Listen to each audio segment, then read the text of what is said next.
Hello friends, जय माता दी। आशा करती हूँ आप सब ठीक होंगे। जैसा कि आप सब जानते हैं कि कल 24 अक्टूबर 2021 और करवा चौथ भी है, तो मैं आज आपके समक्ष एक कथा लेकर के आई हूँ करवा चौथ की। आशा करती हूँ मेरे द्वारा सुनाई गई करवा चौथ की कथा आप लोगों को पसंद आएगी। धन्यवाद। चलिए सुनते हैं करवा चौथ की पौराणिक कथा। बहुत समय पहले की बात है। एक साहूकार के 7 बेटे और उनकी एक बहन करवा थी।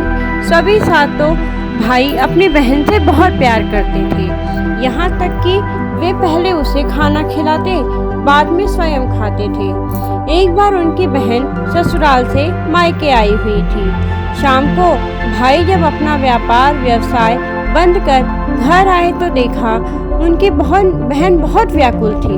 सभी भाई खाना खाने बैठे और अपनी बहन से भी खाना खाने का आग्रह करने लगे, लेकिन बहन ने बताया कि उसका आज करवा चौथ का निर्जल व्रत है और वह खाना सिर्फ चंद्रमा को देखकर उसे अर्घ्य देकर ही खा सकती है।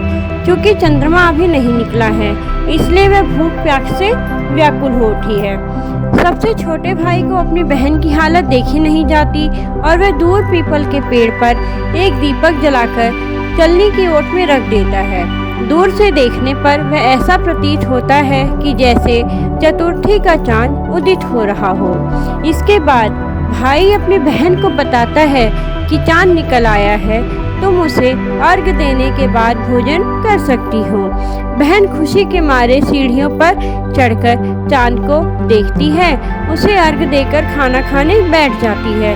वह पहला टुकड़ा मुंह में डालती है तो उसे छींक आ जाती है। दूसरा टुकड़ा डालती है तो उसमें बाल निकल आता है और जैसे ही तीसरा टुकड़ा मुंह में डालने की कोशिश करती है तो उसका पति मृत्यु का समाचार मिलता है और बौखला जाती है। उसकी भाभी उसे सच्चाई से अवगत कराती है। उसके साथ ऐसा क्यों हुआ? करवा चौथ का व्रत गलत तरीके से टूटने के कारण देवता उससे नाराज हो गए हैं और उन्होंने ऐसा किया है। सच्चाई जानने के बाद करवा निश्चय करती है कि वह अपने पति का अंतिम संस्कार नहीं होने देगी और अपने सतीत्व से उन्हें पुनर्जीवन दिलाकर रहेगी। वह पूरे 1 साल तक अपने पति के शव के पास बैठी रहती है, उसकी देखभाल करती है।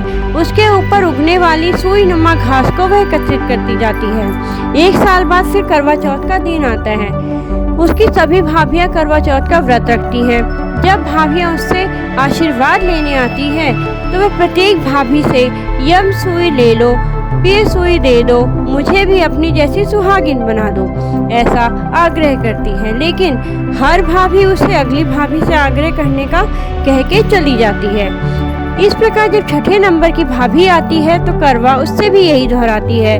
यह भाभी उसे बताती है कि उसके छोटे भाई के कारण उसका व्रत टूटा, अतः उसकी पत्नी में ही शक्ति है कि वह तुम्हारे पति को दोबारा जीवित कर सकती है।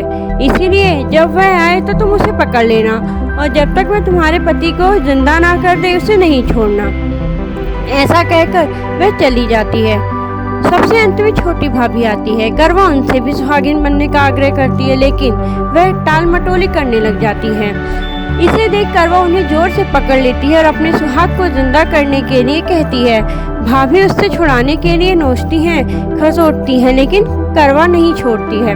अंत में उसकी तपस्या को देख भाभी पसीज जाती हैं और अपनी छोटी उंगली को चीरकर उसमें से अमृत उसके पति के मुंह में डाल देती हैं। करवा का पति तुरंत श्री गणेश कहता हुआ उठ बैठता है।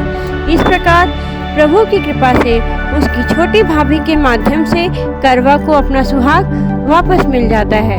हे श्री गणेश, माँ गौरी, जिस प्रकार करवा को चिर सुहागन का वरदान आपसे मिला है, वैसा ही हम सब सुहागिनों को मिले। जय भोले बाबा, जय गौरी माँ, जय गणपति जी की। ओम नमः पार्वती पतये हर हर महादेव।